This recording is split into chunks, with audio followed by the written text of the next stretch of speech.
pois todos vós sois um em Cristo Jesus.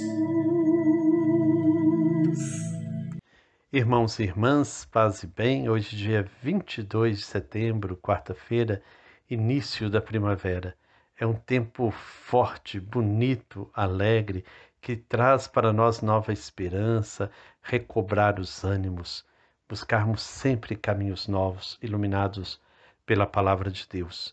Hoje nós vamos refletir o capítulo 5, versículos 19 a 26. Quem irá proclamar para nós será Maria Inês Muratori, de Muriaé. Vamos então acolher com o coração aberto, ouvidos atentos, a palavra que Deus nos dirige. A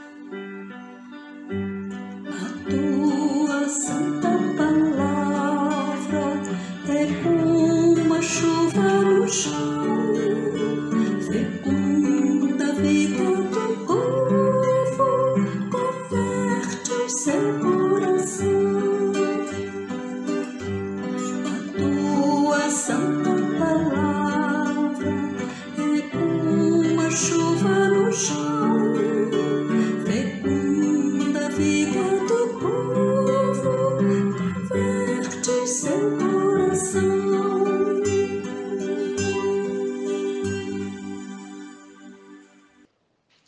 E as obras da carne são bem conhecidas: união ilegítima, impureza, libertinagem, idolatria, feitiçaria, inimizades, briga, ciúme, raiva, discussões, discórdias, sectarismos, invejas, bebedeiras, farras e coisas semelhantes a essas.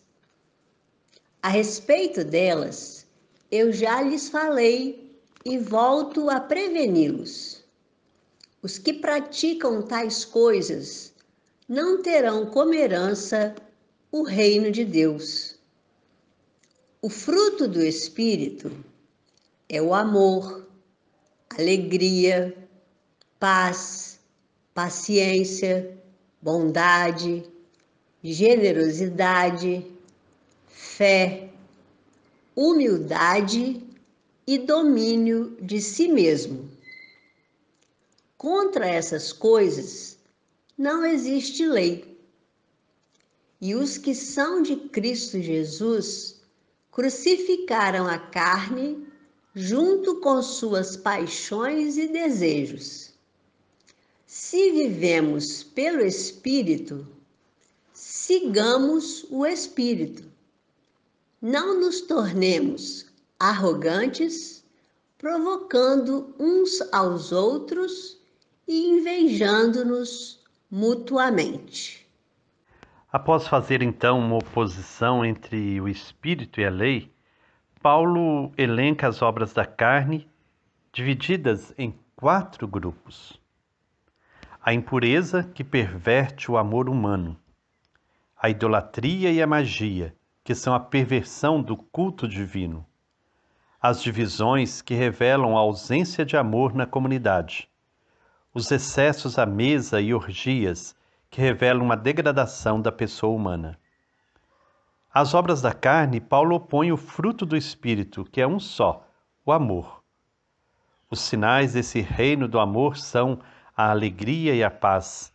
Suas manifestações se dão pela paciência, a bondade e a benevolência. As condições de seu nascimento e expansão são a fidelidade, a mansidão e o domínio de si. Analisaremos estes termos para entender o seu significado. Porém, é necessário aqui esclarecer que Paulo não deseja dizer que nossa corporeidade é má, ou afirmar o dualismo antropológico de corpo e alma, ao usar a expressão obras da carne. O termo carne, nesse contexto, representa o ser humano que adere ao pecado, assumindo o sentido de fonte de todos os atos pecaminosos e imorais. Podemos notar que, desde o início, Paulo estabelece uma diferença entre carne e espírito. utilizando o plural para aquilo que é produzido pela carne, as obras, que nos remete para as obras da lei, e o singular para o espírito, o fruto, para exprimir essa fecundidade vital e não simplesmente uma atividade externa.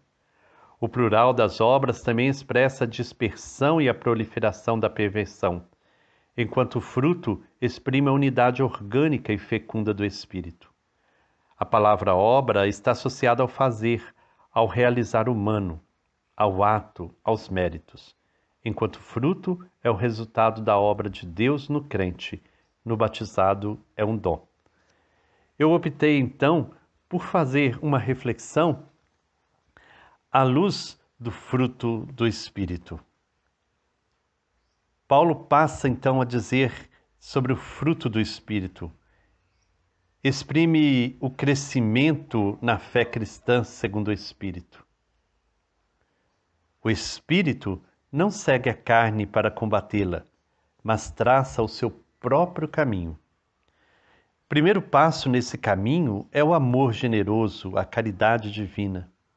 O amor procede do Espírito, já que o próprio Espírito é visto como espírito de amor, e é ele que nos concede a liberdade para amar de forma incondicional.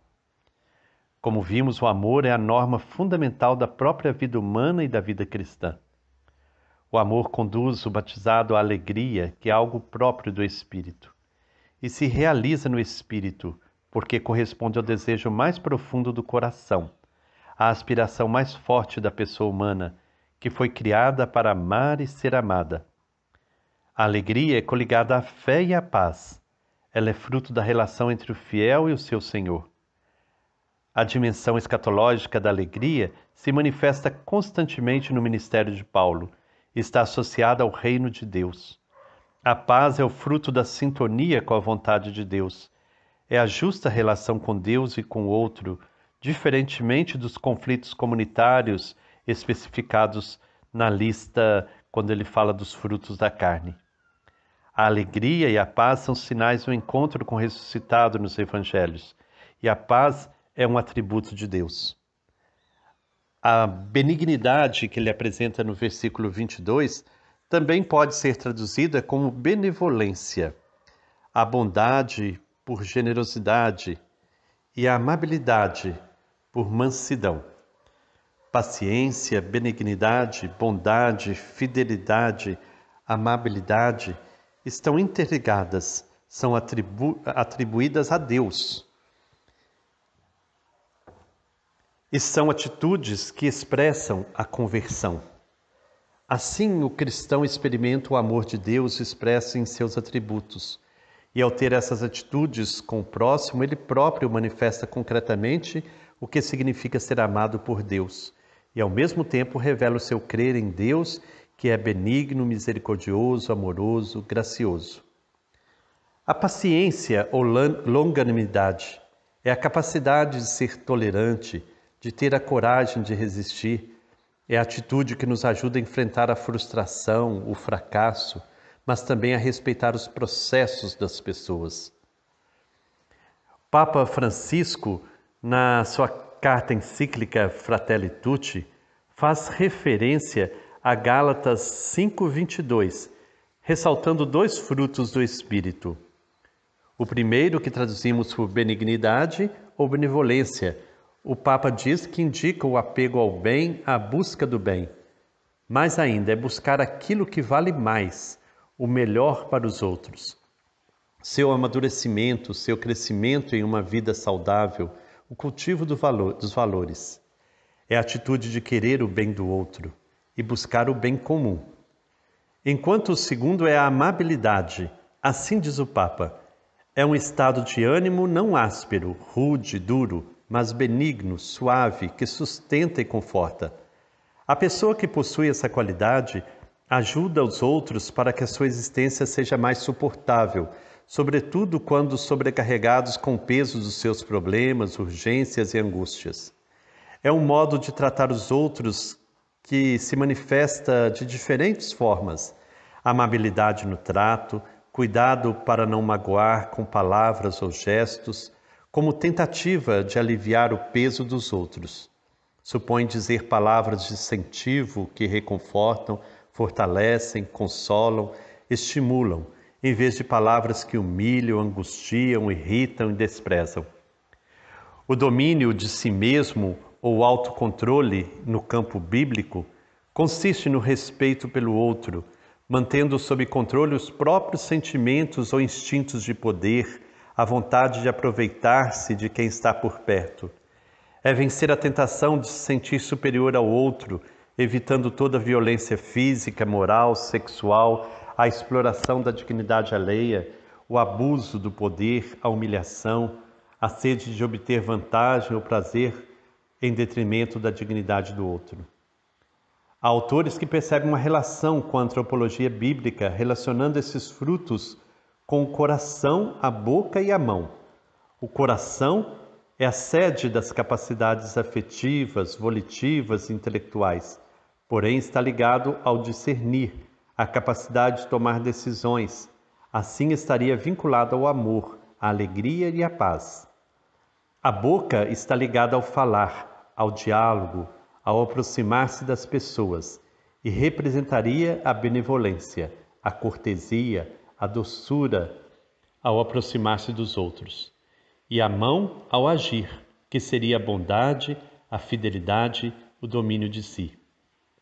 Duas frases concluem essa relação entre a carne e o espírito. A primeira expressa a luta contra as atitudes ligadas à carne, e a segunda é o convite a uma conduta inspirada pelo espírito. Mas isso só será possível se o batizado estiver em comunhão com Cristo, com o qual crucificamos os desejos da carne para alcançar a liberdade. Vamos agora então ouvir mais um irmão que vai partilhar um pouco da sua experiência com a palavra de Deus em comunidade. Boa noite, meu nome é Carmen, pertenço à paróquia de São Francisco de Assis, a comunidade de São José Operário. Esse momento de pandemia foi importantíssimo as reflexões. Eu não sabia ler a Bíblia. Eu comecei a aprender a ler a Bíblia a partir das reflexões com você, Frei Gilberto. Importante na minha vida. Cresci bastante nesse período, ainda mais esse período de pandemia. Parou tudo, a gente ficou sem saber o que fazer. Tinha vários planos de integrar no coral, o coral parou, só algumas pessoas que continuaram, 2, que não pode ser mais que isso, e ficou, nesse momento, a gente sem atuar. Mas com as reflexões, foi importantíssimo para mim. Me preencheu bastante, caminhei bastante e estou inteiramente assim satisfeita com a caminhada. Não sou muito de proclamar a palavra, porque sou meio tímida, mas estou muito contente com essa caminhada. Tenho muito que agradecer a você, Frei, e a turma toda. Muito obrigado, boa noite. Obrigado, Carmen, pela sua partilha. É muito bom, uma das grandes riquezas deste mês da Bíblia tem sido, de fato, a partilha de vida, a partilha de experiências de cada um. Que Deus a abençoe. Sebastião Farinhada, Eliane, então é com vocês. Olá, Frei Gilberto, bom dia, Farinhada. Paz e bem a vocês, queridos irmãos e irmãs. Então, dá para perceber, ao longo dessas reflexões da Carta aos Gálatas, que Paulo, em sua ação profético-pedagógica, pretende ajudar a comunidade a amadurecer na fé, é o que temos visto até agora. Ele ajuda a comunidade a perceber e enfrentar seus conflitos internos, chama atenção quando a comunidade defende outros valores que a afasta do projeto de Deus, desperta a comunidade para viver segundo o Espírito. A comunidade dos Gálatas é levada, então, a estar em constante reflexão, confrontando sua ação com as propostas do Evangelho. É o que chamamos de discernimento. A comunidade é levada a compreender que é preciso estar em sintonia com o Espírito que atuava em Jesus para fazer, então, opções mais evangélicas, opções mais comprometidas com a vida, com a defesa dos direitos, da justiça e promoção da paz. Não é isso, Farinhada? É isso mesmo, Eliane. Bom dia Frei Gilberto. Comunidade de fé, você que reza com a gente. Paulo, então, ele não só promove a paz, anuncia a utopia, mas como ele é o próprio exemplo disso. E o que eu estou achando interessante é que os testemunhos que as pessoas vêm trazendo para a gente são de vivências práticas na vida de comunidade, né, Eliane? Isso é muito bom.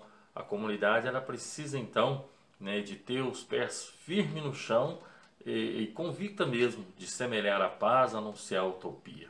E a gente busca isso também cantando, animando, né, nas místicas, na nossa espiritualidade. Vai ser tão bonito se ouvir a canção cantada de novo, no olhar da gente a certeza do irmão, reinado do povo. Vai ser tão bonito se ouvir a canção cantada de novo, no olhar da gente a certeza do irmão e da irmã, reinado do povo. Irmãos e irmãs, assim chegamos ao final desta reflexão de hoje. Que a graça e a paz de Deus, nosso Pai, e do Senhor Jesus estejam conosco. A bênção de nosso Deus amor, que é Pai, Filho e Espírito Santo, desça sobre nós e nossas famílias. A Deus seja dada a glória para sempre. Amém.